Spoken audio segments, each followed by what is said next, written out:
The UDL guidelines at heart are meant to address a very significant problem in American education, which is that we've had a very fixed and narrow curriculum designed for some students, but not all students.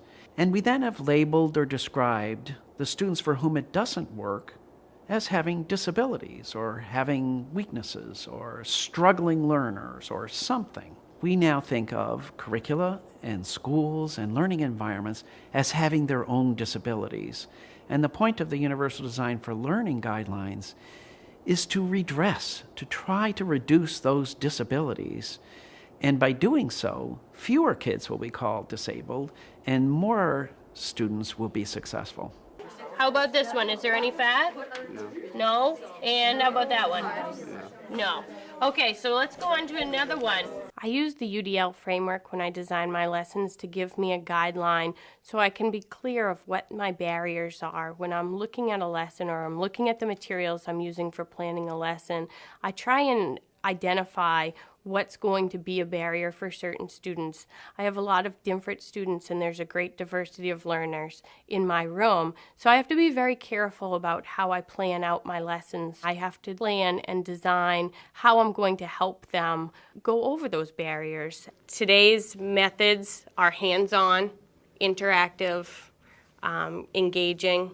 So hopefully by doing that and having them actually doing something, instead of reading about sugar molecules, we're going to demonstrate it in a different way. I think supporting UDL in any school is going to take a little courage, that one needs to team with your teachers in a way that you're able to trust the teachers who are open to making sure that they're able to accomplish their goals, and be very, very creative in a constant and ongoing way as to how we reach every student.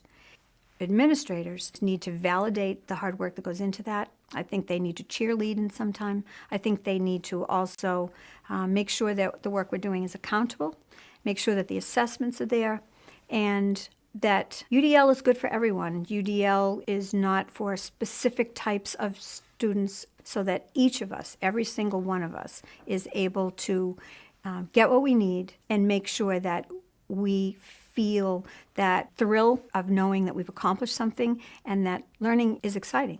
In the end, what I find is that the students are on the same page, and it's really rewarding to me to have students who are non-readers participating in a conversation with my top-level students and have that interaction going on in class. And that's when I know I've done something right.